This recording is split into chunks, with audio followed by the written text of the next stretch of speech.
अस्सलाम वालेकुम मेरे दोस्तों, सजनों और बेलियों। मैं हूं इज़हार अहमद और वेलकम करता हूं आपको किचन गार्डनिंग चैनल पर। और उम्मीद भी रखता हूं कि आप सब लोग खैरियत से होंगे, फिटफाट होंगे, अच्छे से कामों में खूब अच्छे से बिजी होंगे। चलिए आज खूबसूरत से 3 पॉट्स हम बनाते हैं जो दीवार के साथ हम हैंग करेंगे। ये पीवीसी पाइप की लेंथ मेरे पास पड़ी हुई थी, उनको मैंने 35-35 इंचज़ पर काट दिया और यहाँ पर लगा दिया और साथ में उनके 2-2 क्लम्प्स लगाए। ये हार्डवेयर शॉप से सभी कुछ मिल जाएगा जो मैंने इस वीडियो के अंदर यूज़ किया है इसको बनाने के लिए। तो चलिए फिर लग जाते हैं आज के थका देने वाले काम पर।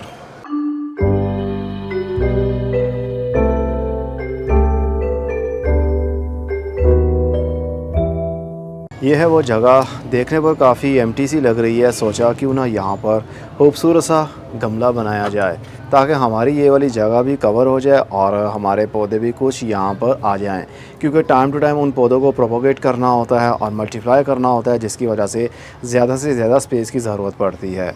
तो दीवार के साथ पौधे लगाए हुए खूबसूरत भी लगेंगे और साथ में मल्टीप्लाई भी आसानी से होते रहेंगे। ये है जी मेरा 3 इंच साइज़ का ये पीवीसी पाइप है और जहाँ पर मैं इसको लगाने वाला हूँ उसकी लेंथ है करीब 35 इंच। 35 इंच तो 35 इंच पर मैं इसको काट लूँगा।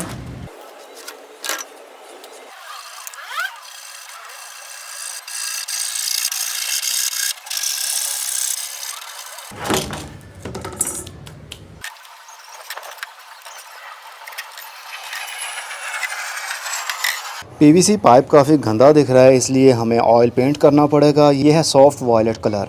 ये मैंने लाइट और ब्राइट कलर इसलिए चूज़ किया, ये देखने पर काफ़ी यूनिक दिखे और थोड़ा सा गार्डनिंग से हट कर दिखे, क्योंकि हमारे गार्डन में कोई भी ऐसा रंग नहीं है।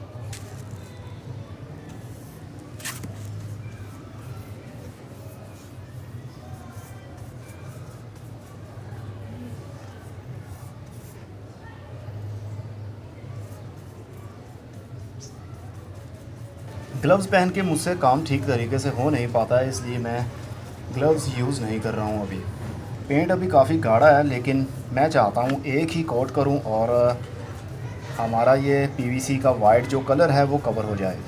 अगर इसको पतला कर दूँगा तो 2 से 3 बार हमें कोट करना पड़ेगा, ये वाइटनेस छुपाने के लिए और गंदा जो दिख रहा है इसको छुपाने के लिए।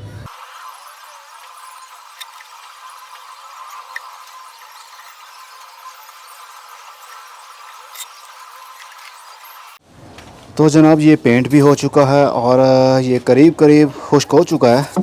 वैसे तो इसको 12 से 24 घंटे दीजिए ताकि ये अच्छे तरीके से ड्राई हो जाए। तो अब थर्मोकोल के छोटे से गोल गोल से पीसीज में काट के इनके होल्स को बंद करूँगा, ताकि हम जो सॉइल यूज़ करें वो साइडों से बाहर ना निकल जाए। सुराख को बंद करने के लिए ये सबसे बेहतरीन चीज़ है, क्योंकि मैंने एक पॉट और भी बनाया था, करीब उसको 6 महीने तो हो गए होंगे, तो उसके साथ भी मैंने यही थर्मोकोल यूज़ की।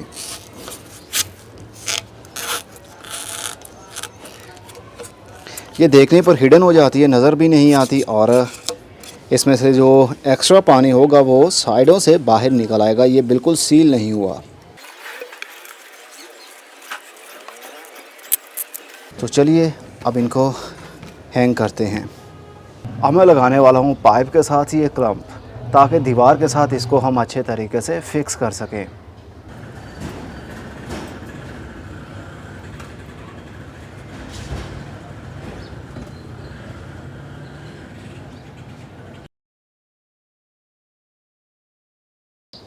लीजिए जनाब, 1-1 फुट के डिस्टेंस से मैंने तीनों पाइप्स को हैंग कर दिया है क्लम्प्स के साथ। और अब इनके अंदर अपनी मर्ज़ी से हम सुराख करेंगे, वो भी ऑसिलेटिंग टूल से। ये ऑसिलेटिंग टूल बहुत ही काम की चीज़ है। ये पाइप फिट हो चुके हैं, अब इनके अंदर सुराख करना मुश्किल था, लेकिन हम अपनी मर्ज़ी से जब चाहें जहाँ चाहें इस ऑसिलेटिंग टूल से सुराख कर सकते हैं।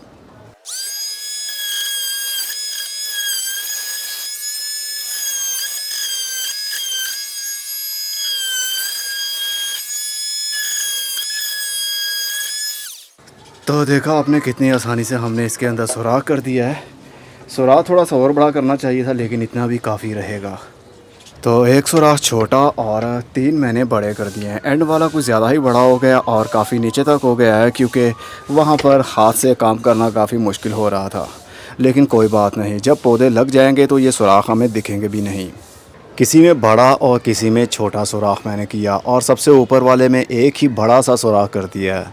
और अब इसके अंदर मैं भरूँगा ओनली कोकोपीट, क्योंकि कोकोपीट के अंदर वाटर होल्डिंग कैपेसिटी ज़्यादा होती है, जल्दी पानी देने की भी ज़रूरत नहीं पड़ेगी। और यहाँ पर बारिश का पानी भी नहीं आ सकता, क्योंकि ऊपर इसके शेड है, तो ओवर वाटरिंग होने का ख़तरा बिल्कुल टला रहेगा।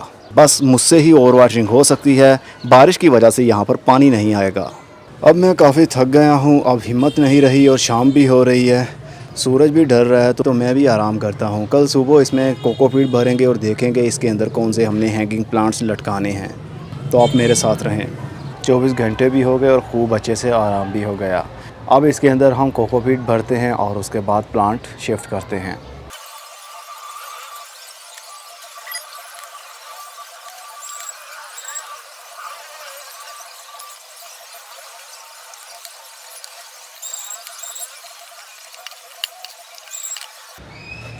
काफ़ी कोकोपीट लग रही है और डालनी पड़ेगी।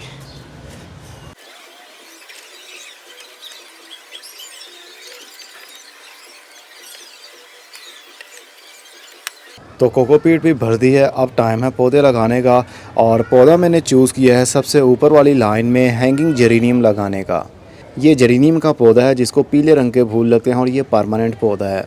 इसकी ब्रांचेस लटकने लगती हैं तो खूबसूरत लगती हैं, क्योंकि हैंगिंग पॉट्स के अंदर ऐसे पौधे ही लगाए जाते हैं जो ज़्यादा टिम्बर ना हो, जो स्ट्रेट ऊपर वाली साइड पर जिस तरह एक दरख्त ग्रोथ करता है वैसे ग्रोथ ना करे, बल्कि उसकी लंबी लंबी टहनियाँ बने और वो लटकने लगें। तो ये पौधा सबसे अच्छा रहेगा।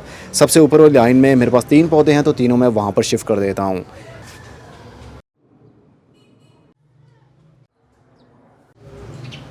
लीजिए जनाब, ये हमारा काम कंप्लीट हो चुका है। पौधे लगाते टाइम मुझे कुछ बातें याद आ गईं जो आप लोगों के साथ शेयर करना ज़रूरी है। जब भी आप इस तरह के पॉट्स बनाएं तो एक बात का ख्याल रखिएगा कि एक लाइन के अंदर एक ही नस्ल के पौधे होने चाहिए, या ऐसे पौधे होने चाहिए जिनकी वाटर रिक्वायरमेंट बिल्कुल सेम हो और धूप या शेड की रिक्वायरमेंट भी सेम।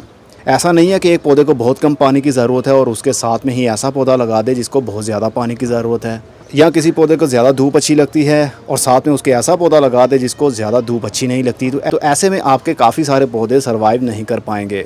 जिस तरह ऊपर मैंने एक ही टाइप के पौधे लगाए हैं, वाटर रिक्वायरमेंट भी सेम है, सनलाइट रिक्वायरमेंट भी सेम है, और नीचे मैंने लगा दिया है इंग्लिश आईवी वाइन। ये सारी मैंने कटिंग से ही तैयार की थी, तो बहुत जल्द ये और बढ़ जाएंगी। अब तो 1 महीने के अंदर ही ये नीचे लटकने लगेंगे जिस तरह के ये लटक रही हैं। और उससे नीचे मैंने क्रीपर जैनी लगा दी है।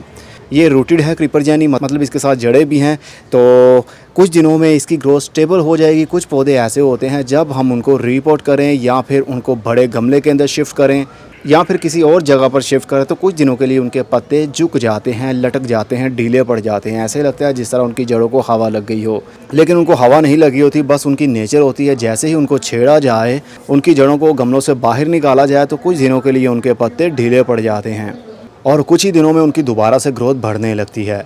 यहाँ पर शेडी एरिया भी रहता है और धूप वाला एरिया भी रहता है, तो यहाँ पर इन पौधों की ग्रोथ बहुत अच्छी रहेगी। इस प्लांटर को बनाने के 2 फ़ायदे होंगे। एक तो हमारा गार्डन देखने पर खूबसूरत लगेगा, और दूसरा हम बहुत सारी कटिंग्स यहाँ से उतार सकेंगे। जैसे जैसे पौधे बढ़ते रहेंगे हम उनकी कटिंग्स को काटेंगे, मतलब जब हम प्रून करेंगे अपने पौधे को तो बहुत सारी कलमें हमारे पास बन जाएंगी, तो उनको एज आ कलम हम ग्रो कर सकेंगे और उनसे भी फर्दर कितने सारे हमसे पौधे बनते ही रहेंगे टाइम टू टाइम। होपफुली ये प्लांटर आपको देखकर अच्छा लगा होगा, और इसके अंदर जो पौधे लगाए हैं वो तो ऑलरेडी अच्छे लगे ही होंगे, लेकिन नीचे वाला अभी काफ़ी डी शेप दिख रहा है, बहुत कम पौधे दिख रहे हैं। मैं चाहता हूँ कि ये इस तरह का भर जाए और बहुत जल्द ये वाली क्रीपर जैनी अपने पूरे स्पॉट को कवर कर लेगी और देखने पर हमें सिर्फ पत्ते ही नज़र आएंगे। और इंग्लिश आईवी वाइन का भी यही हाल होगा, क्योंकि नए पौधे जब लगाए जाएँ, छोटे पौधे लगाए जाएँ तो ऐसी ही हालत रहती है।